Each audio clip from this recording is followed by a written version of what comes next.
Alhamdulillahirabbil alamin. Wassalatu wassalamu ala asyrofil anbiya'i wal mursalin sayyidina Muhammadin wa ala alihi wa sahbihi ajma'in.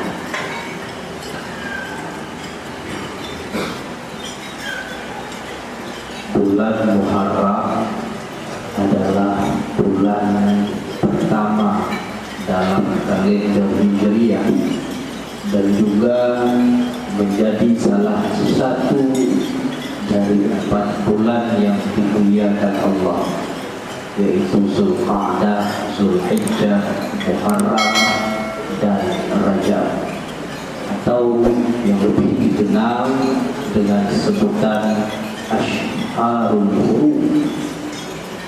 Maka 4 bulan yang termasuk Ashharul Hurum, yakni maksudnya di bulan ini umat Islam diperintahkan untuk lebih berhati-hati dalam menjaga diri dari dosa dan maksiat.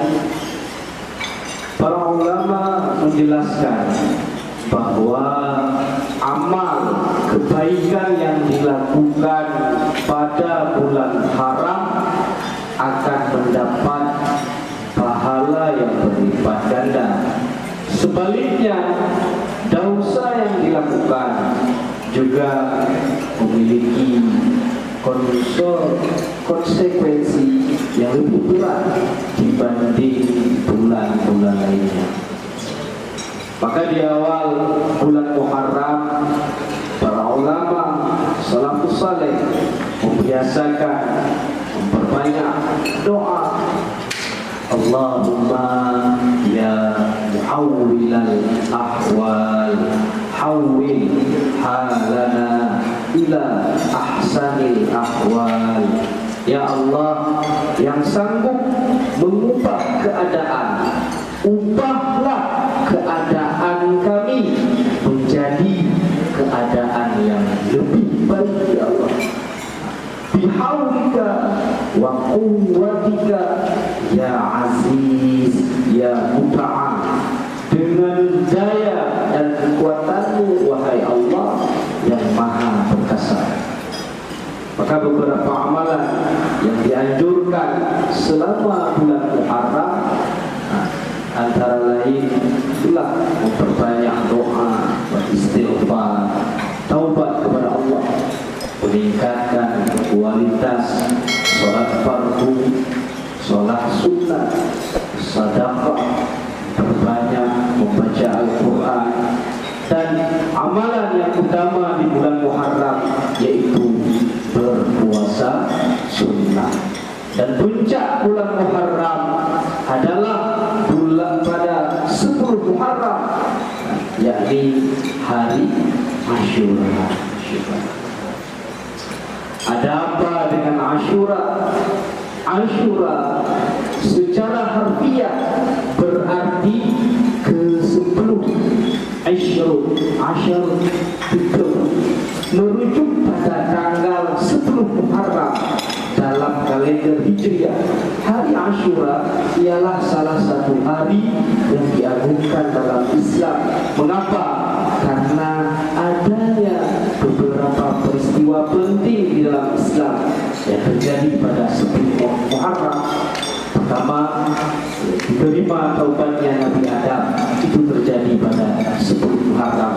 Kedua, kapal Nabi Nuh berlabuh juga pada 10 Muharram. Kemudian Nabi Musa selamat dari kejaran Fir'aun juga terjadi 10 Muharram. Kemudian Nabi Yunus keluar dari perut ikan, itu juga terjadi pada 10 Muharram. Dan banyak lagi catatan-catatan peristiwa dalam Islam yang terjadi pada 10 Muharram atau hari Asyura. Dan amalan yang sangat dianjurkan pada 10 Muharram ialah berpuasa. An Abi Hurairah qala Rasulullah sallallahu alaihi wasallam, afdalus siyam ba'da Ramadan syahrul Muharram wa afdalus shalah ba'da ba'dal fariidah salatul lail.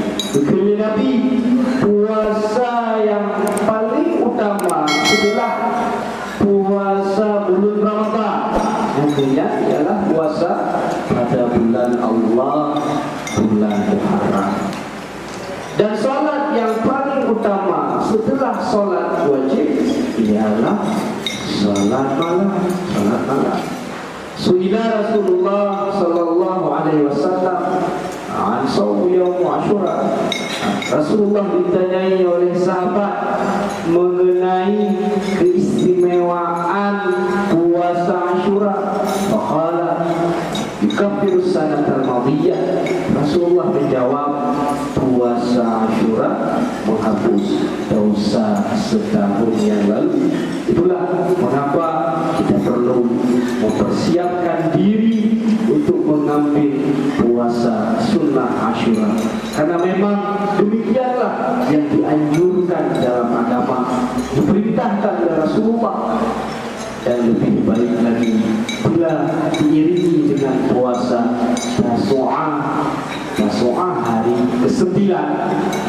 Kita ambil puasa bagi pada 2 urut Tasu'a dan Ashura, atau menyuhana menemui cik Tasu'a tidak cepat tapi puasa Ashura dan Kadama 4 urut ke-11. Keperluannya agar supaya bahawa tidak sama dengan puasanya orang Yahudi, ya. Karena Yahudi pun awalnya dipuasa pasti belumnya, pasti belum haram. Ini juga cerita apa kan?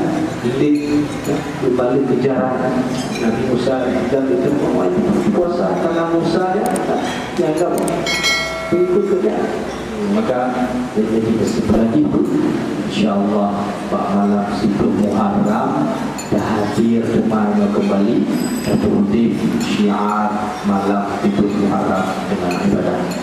Dan Allah wa iyyakum ajma'in. Wassalamualaikum warahmatullahi wabarakatuh.